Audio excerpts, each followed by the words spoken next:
So as we read about the laws that we're going to read about this week, so there's a selection, a handful. We're going to do a different kind of reading this week.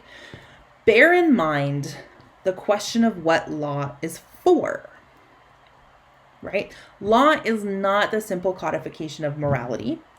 Rather, morality exists to create a system of norms through which the law is naturalized, right? So what that means is there is a system of behavior that is necessary for the society to exist in the way that it does. It's necessary. And then what happens is things that will destabilize that society then become immoral. So when you live in a society that is so precariously on the edge of starvation or war, it's easy to understand why the safety and survival of the group is of primary importance, and the destabilization of the safety and safety and survival.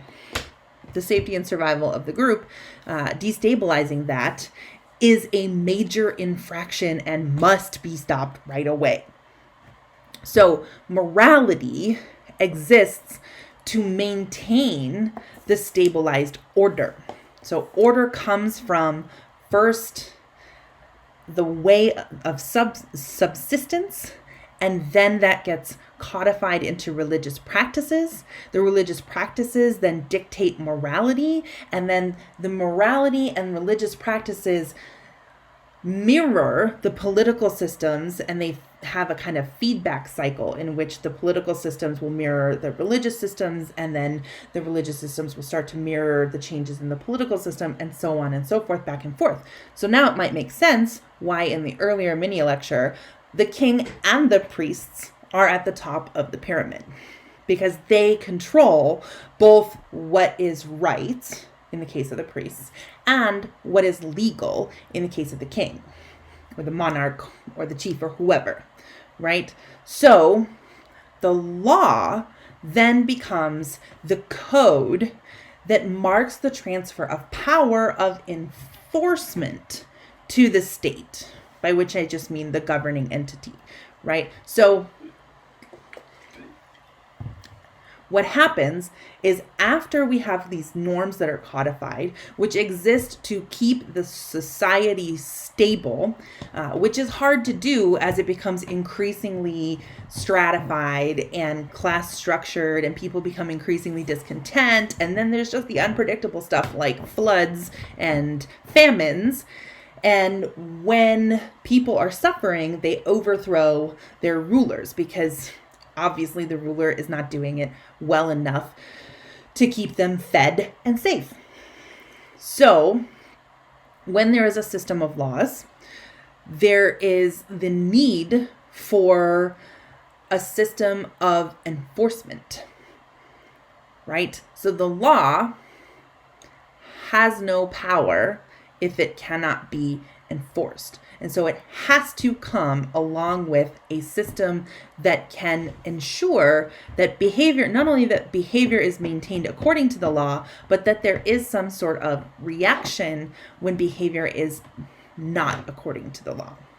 I'm trying not to be too specific here because I know that as you read about your own culture's legal and justice systems and whatever, the vocabulary for property-based systems is very different from the vocabulary for non-property-based systems. And so it's very hard to speak about it in a way that generalizes.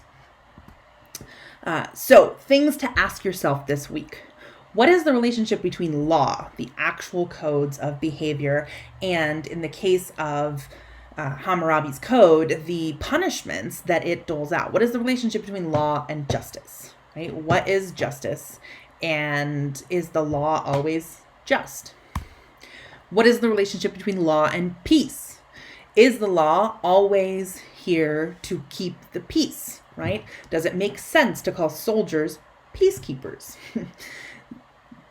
This is going to be an interesting question depending on what society you're looking at here. And I think when you read Hammurabi's code, there will be a very different set of answers than the ones from the societies that you guys are studying.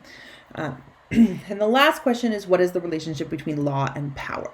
I just talked to you about how law is useless without the ability to enforce. And so the question then becomes, who is given the power to enforce it, and what kind of power is that? So we're going to end here with a reminder that not all societies are built this way. So land as private property becomes the root of a legal system that must arbitrate property disputes. That will become the primary form of criminal act. So you'll see when you read Hammurabi that even violence against another person is often put in terms of property and property value.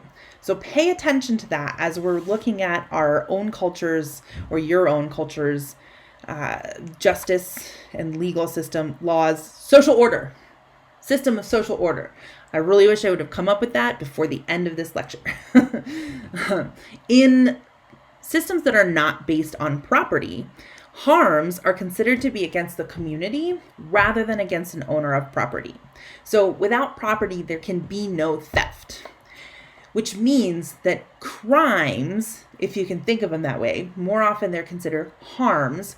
Harms are really the product of violence against another person, right? So these two systems have very different value bases. So there's the system that's based on property, and crimes are crimes of property, including crimes of violence against other people. They are usually crimes of property.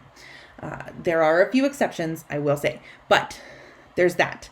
In community-based systems, crimes are crimes against people, and therefore the reconciliation or the action that is taken upon a harm being committed is totally different. It is not punishment-based. It is instead a process of getting the harmer to take responsibility and to heal the harm that they have caused to the community or to the individuals that they have actually harmed.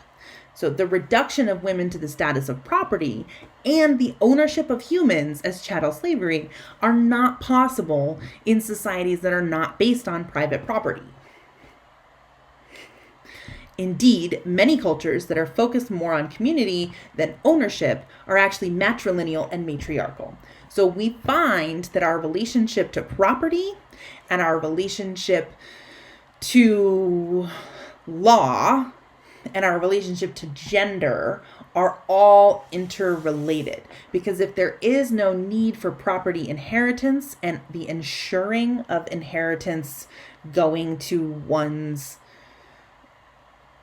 blood-related sons, then there is no need for men to control and govern the bodies and the offspring of women. And when that is not the necessary case, and the culture is built more around community survival as a collective, you'll see a wider variety of cultural structures. So I'm not going to say by any means that all non-property based societies are matriarchal. That is not the case. And but what I will say is that there is a much greater variety of social structure in societies that are not rooted in the patriarchal property system, because there is no need to guarantee the inheritance of property. And I'm pretty sure that's where we end this one today.